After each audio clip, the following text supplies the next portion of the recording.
And because it's black and white, it's quite nice. Anything in black and white is very hard to mess up with the level adjuster. Same with the whole color balance or even the dodge tools, because there's no color for it to turn into a complete different level. What I mean by that is that you're working here. Here's the color picker. You're working only in this little band right here. What typically happens with level or even the dodge burn brushes and stuff that's quite dangerous is that you want to bring, say, let's put our cursor right here. You want to bring this color to a lighter color, to a lighter value, which should bring you to, say, here.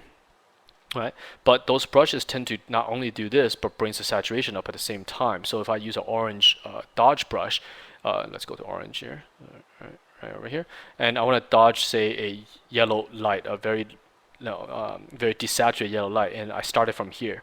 What's going to do is going to start going more and bring it all the way over here, which is not the case. The light doesn't work this way, right? If you shine a light on something, by getting it closer, it's not going to make the saturation of the local objects get more intense, right? It doesn't really work that way. So it tends to make things very, and I'll just do a demonstration of it here. Let's see. So I'll do a quick, oops, I have this layer locked. I want to unlock it. So what I'm going to do is I'm going to dodge this sucker here with the orange brush here. You can see what's going to do. Okay, so say I want to make this stuff light on fire, and I have this on 10%. Okay, and so it starts to look good. It's nice, it's nice and settled. But as you can see, as I press and continue on, it's going to bring this color into way saturated values here. You can see, boom, it's like, it looks kind of nice for certain things like fire. It actually kind of does work, but you see, and if I keep going, it gets into some silly cartoony colors. Right? So for example, I do on this guy here, and also without edge control, everything looks all airbrushed and fake.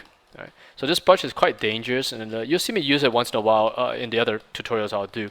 But when you use this, you have to be very, very careful with it to not allow it to do this type of things, unless you absolutely want it to actually get that kind of effect. But in general, I avoid this brush and just paint to a value, right, which is a lot safer. So you can see here, very, very saturated orange.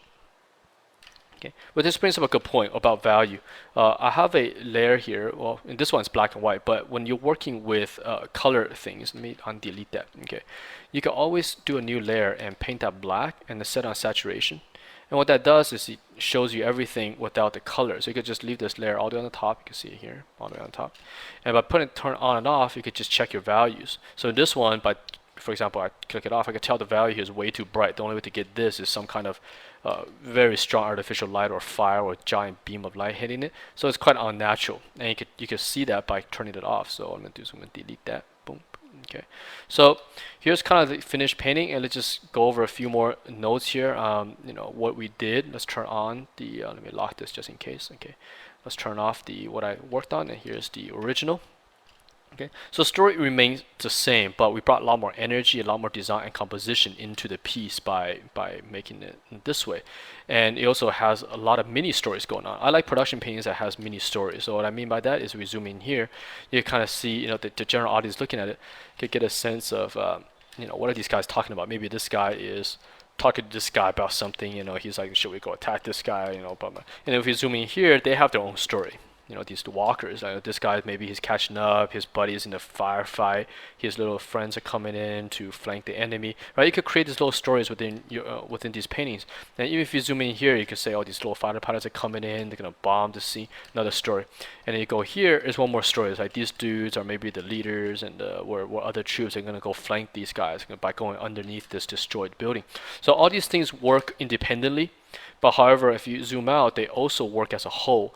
And this generally makes the painting a little bit more fun for the viewer to watch. So when they see this, they're okay, cool, it's a vehicle. They can also go around and go, oh, I see there's some cool stuff here, and oh, there's some other stuff here. They start creating stories in their head, making actually more stuff happen in your painting than what you intended.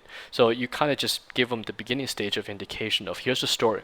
Now let your imagination take it over. And so that saves time, that makes your painting more lively, and it gives a lot of creative energy to the actual viewer themselves. So hopefully you can pull that off in your paintings as well. So that wraps it up for this one. So basically I'm going to be doing a bunch of these hopefully, and let's move on to the next and see you in the following video. All right, bye bye.